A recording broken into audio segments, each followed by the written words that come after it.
All right, we're ready to open the hearing on House Joint Resolution 8, brought to us by Representative Tshida.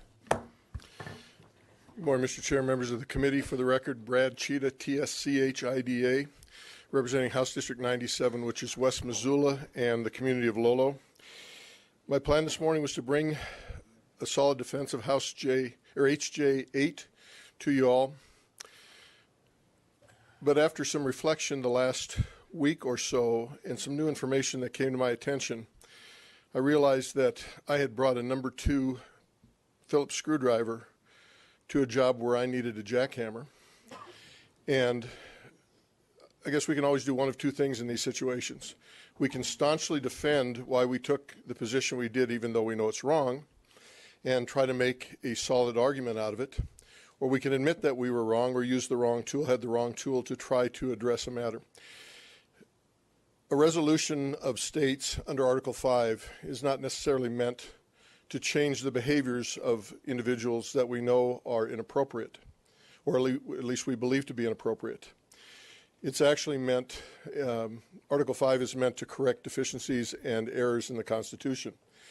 So if we attempt to correct a problem with the wrong tool, we wind up probably creating additional problems. So I have a practice in my family, and I try not to employ it all that often, called ready, fire, aim. And we do that on a number of occasions, and so I try to avoid that at all possible, if at all possible. This was not one of those cases. I walked right into the middle of something that I should have done a much better job of researching beforehand, but thinking that it would be an opportunity to keep alive something that would serve a tremendous purpose, I agreed to bring HJ8 to this body, and I should not have done so. So what I am going to do is ask this group to vote against that particular resolution, because I think that there are more effective ways to curb a problem in Washington, D.C. than using this measure. One of the arguments that was used in opposition to any kind of measure to change the political scene in Washington, D.C. is that if you have a group of individuals who aren't following the current law anyway, what good does it do us to add one more law that they're going to ignore?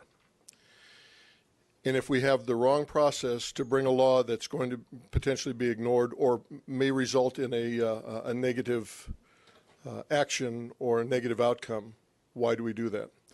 So, Mr. Chair, members of the committee, I would ask that HJ8 either be tabled or that if you do bring it up under a motion to do pass, that it not be passed in this committee. Mr. Chair.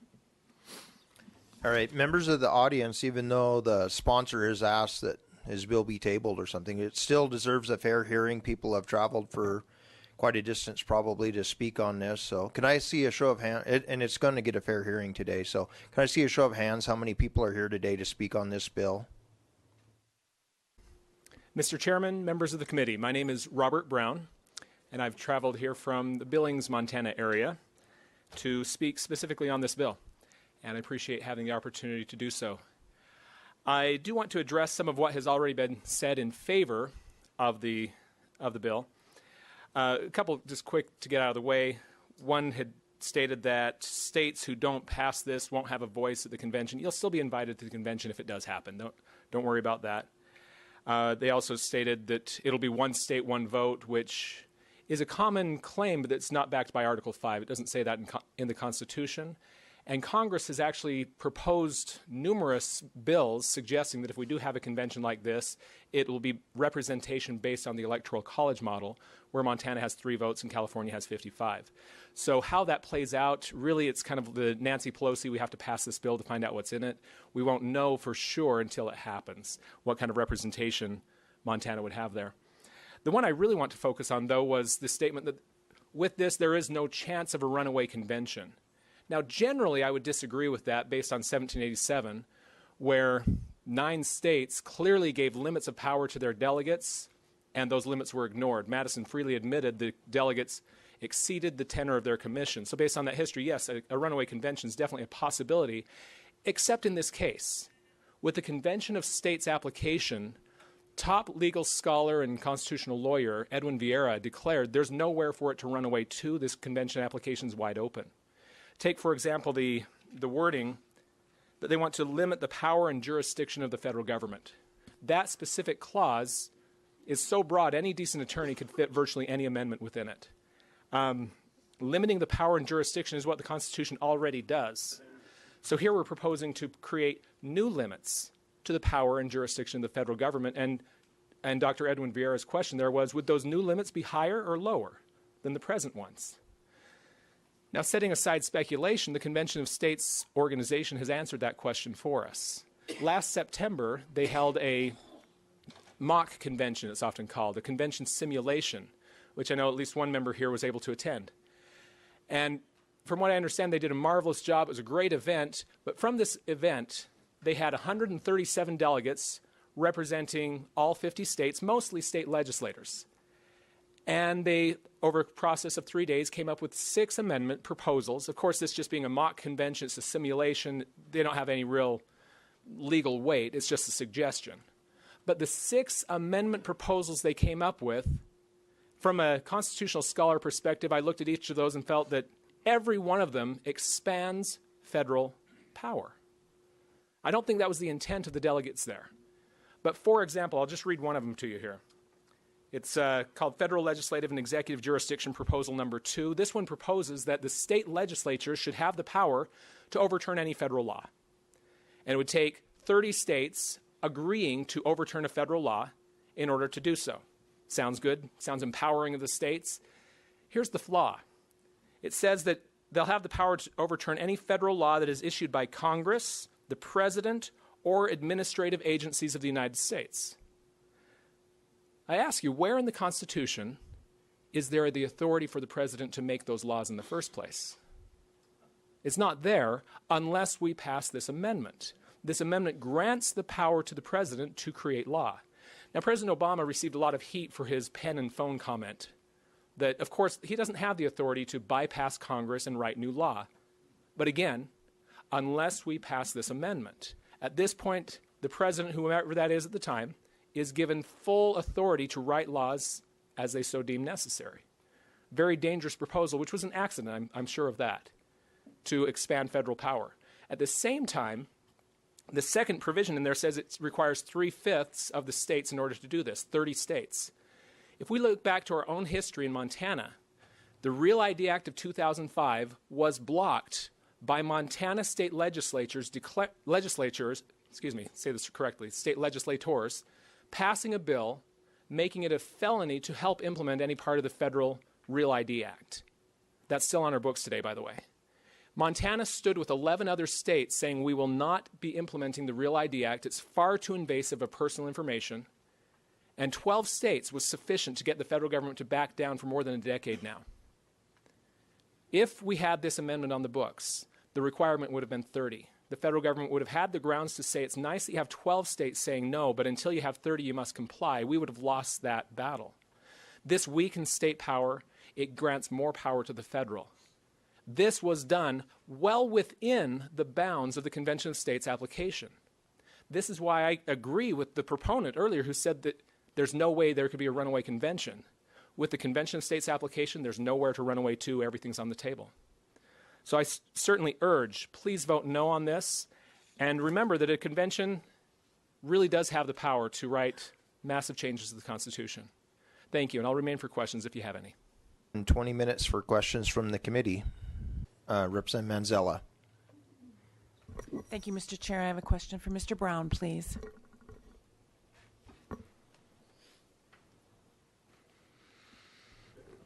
Mr. Chairman, Representative Manzella. Mr. Chairman, Mr. Brown, thank you for attending today and for your testimony. We've heard basically the voice of hopelessness in this situation, and I think we're all looking for solutions. I myself am very concerned about the sideboards or lack thereof associated with an Article 5 convention. In your view, what do you see the solution being? For my view, I would refer to the Founding Fathers, actually. As my wife testified earlier, that whenever they talked about the use of Article 5, they always pointed to it being for correcting errors in the Constitution. But on the other hand, what did they say to do when the federal government exceeds its bounds? Which, try to imagine that happening, right? And what they said, they have given many lists of powers that we, the people, and we, the states, have for reining in a federal government that oversteps its bounds. But never once do they point to Article 5 as that solution. In fact, in Federalist 46, James Madison directly addresses this. He says the means of opposition to federal government overrunning its bounds are powerful and at hand. And he gives then following a list of different powers we have. I'll list 3 of those from that list. The first one he says is the disquietude of the people. Y'all are familiar with that word disquietude. We use it every day, right? Disquietude just simply meaning the people are getting upset. Your voters no longer are supporting what you're doing. And as an elected official, you all know that that's a concern. That if a massive portion of your constituents are opposing what you're doing, you're not likely to be reelected. He pointed to that being a powerful tool. And on that, I would refer to President James Garfield, who puts a real emphasis on that. He says, now more than ever before, the people are responsible for the character of their Congress. If they be ignorant, reckless, and corrupt, it's because the people tolerate ignorance, recklessness, and corruption. If they be intelligent, brave, and pure, it's because the people demand these high qualities to represent them. That's the real problem. The people are tolerating the Congress we have today, overstepping their bounds. 2 other tools that Madison lists in Federalist 46. One was the states have the duty of refusal to cooperate with the officers of the Union. I gave an example of that with the Real ID Act, where Montana State Legislature passed a law saying it's a felony to comply with, to implement the Real ID Act. Any member of the state government was banned from helping implement that. Another one he lists is legislative devices to present obstructions to the federal government, blocking their implementation as well. So we can not only refuse to help it, but also use efforts to block it. One other example of this I'll give is, you might remember the Alien and Sedition Acts of 1798, where John Adams and Congress passed a law saying it's illegal to speak against what the president's doing or Congress. Now, at the time, the vice president wasn't on the same ticket with the president, so Thomas Jefferson, vice president, was the opposing party, and you could say whatever you wanted about him. But it was illegal to speak against the president or Congress, clearly violating the First Amendment. What did Thomas Jefferson and father of the Constitution, James Madison, do in response to this clear overstepping of federal bounds? Did they turn to Article 5? No. They turned to what Jefferson referred to as nullification, or Madison referred to as interposition. Jefferson said the states who formed the Constitution have the unquestionable right to judge of its infraction, and a nullification of those overstepping of bounds is the rightful remedy. Madison referred to this as a natural right which all agree the states have, to stand up and defend the Constitution. And as my wife pointed out, that is required of every elected official in Article 6 of the Constitution. We all, at any level of government, swear an oath to uphold the Constitution. That matters most when the Constitution is being violated. It's our duty, individually, every one of us, to defend the Constitution. And as an elected official, that's required by Article 6, which is why my wife referred to it as the Article 6 solution. So in conclusion, I would say the real solution is Article 6 here. Let's uphold, let's sustain, let's defend the Constitution. Thank you for the question. Any further questions? Further questions from the committee? Thank you. Mr. Brown, I have a question for you. Sure. Often in this committee, we hear it come up that the federal Constitution is somehow superior to the state Constitution and to our powers here, and somehow we should Sure. Subjugate ourselves to that. Could you talk to that a little bit, please? That is an excellent question. This comes from the Supremacy Clause also found in Article 6. The oath of office is Article 6, Clause 3. Article 6, Clause 2, the Supremacy Clause, clearly says that this Constitution, meaning the U.S. Constitution, is the supreme law of the land, and all laws made in pursuance thereof. All federal laws that are made in following the Constitution are supreme, and as part of your oath of office, you're duty bound to uphold them. But Alexander Hamilton makes a great clarification of this in Federalist 33. He asks, what does that mean about laws that are not made in pursuance of the Constitution, laws which are violations of the Constitution? Of those, he said, these are merely acts of usurpation and deserve to be treated as such. They're not supreme. In fact, Marbury versus Madison, the Supreme Court said the same thing. Laws that are in violation of the Constitution are null and void. These are not laws at all. So we need to remember, as especially state legislators, yes, federal law is supreme when it is authorized by the Constitution. But when it is not, we are duty bound, again to quote Jefferson, to oppose those laws and uphold the Constitution. Excellent question. Thank you. I guess, seeing no other questions from the committee, I guess I'll just keep following up a little bit here. Sure. Another thing that we hear quite often is, oh, well, the Supreme Court ruled this, or case law says this. As legislators, we swear an oath to support, protect, and defend the Constitution. Is there a difference between the Constitution and case law, or maybe court decisions? Certainly. And again, I'll refer back to the Supremacy Clause, which does say that the Constitution is supreme, the laws made in following the Constitution are supreme, treaties in following the Constitution are supreme, but it doesn't say anything about Supreme Court rulings. They're not listed as part of the Supremacy Clause. And so Supreme Court rulings originally were intended to apply to the plaintiff and the defendant and so on of that case, and that they aren't binding on the country as a whole. Although they do point to, this is the precedent that's been set, it'll likely continue, so they'll probably rule the same way in the future. It is not a binding law. And on that, I'll point to Article 1, Section 1. The first clause in the Constitution after the preamble says, all legislative power, all lawmaking power, shall be vested in Congress, which means that anytime the President or the Supreme Court are creating new law, they're doing so in violation of the first clause of the Constitution.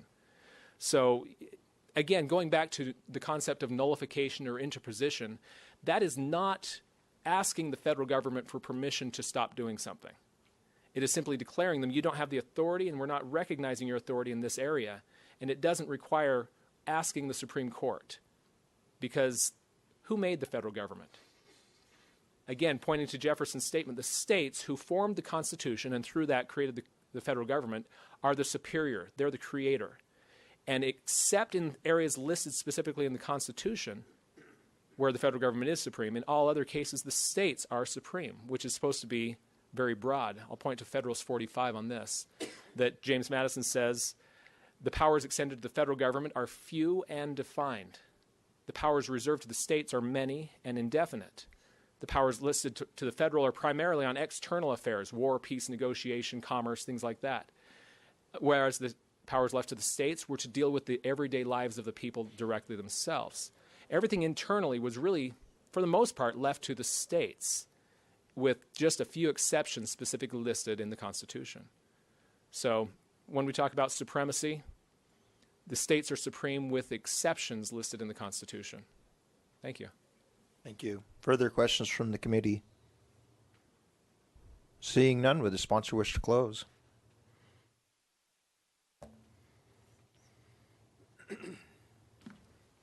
Mr. Chair, members of the committee, thank you for the hearing.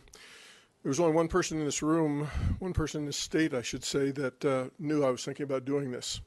And the reason I did it was because I wanted it to be based on what, through prayerful reflection and introspection, I thought was the right thing to do. Again, I think that there's nobody on the House floor that has known me this session or from previous sessions that questions my desire to do the right thing for the state of Montana. That, hopefully that's unquestionable. I believe that the powers that we have given the federal legislators has been usurped.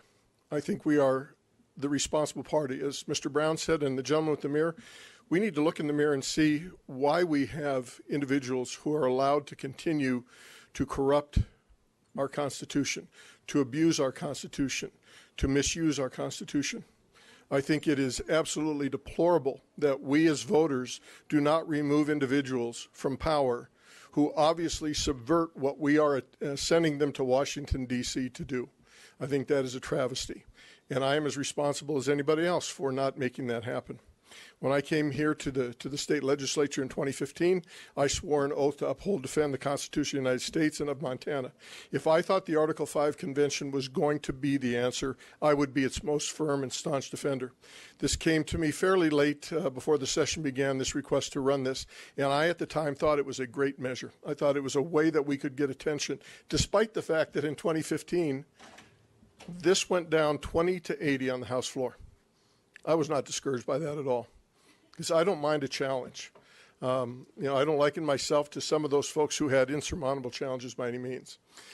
But I really believe that this tool was not the right tool. Before I can continue, I want to thank Representative Bishop for asking Mr. Tim to come up. I thought that was a very kind thing to do. I think that allowing him to have his voice heard was absolutely necessary, so thank you for doing that. Whatever solution we decide to find to hold individuals at the federal level accountable, be assured that I will be probably not the first, but I'll be one of the first folks on the wagon, making sure that we do our job, because that's what we're supposed to be doing here. As I said, there's been a lot of prayerful reflection. I apologize for those who thought that they were going to get a more rousing affirmation from me. I didn't step forward so that I could endure their slings and arrows and show I was being heroic. That was not it at all. Nor did I ask for, seek out, or expect to have any accolades from the opponents. That was not why this was done. This was done purely based upon the fact that I believed this was not the right tool at the right time to use, irrespective of what has happened in the past. And as Mr. Brown said, Article 6 of the Constitution is a more appropriate term, or a more appropriate measure to use to change things in our country. But our ultimate responsibility lies in our right or left hand when we go into the ballot box and we fill in a circle for whoever that elected individual is. If they are not doing the job that we sent them to do, then it is our responsibility to remove them from that position. And we need to unite our efforts. We need to unite the efforts of folks like Mr. Brown, folks like Mr. Goff, who believe the same thing. They're after the same outcome. They want things to change. But we have to find the right tool, the right instrument, the right vehicle to get that job done. So members of this committee, I appreciate your time today. Thank you very much for hearing out this measure on HJ8. This ends the hearing on HJ8.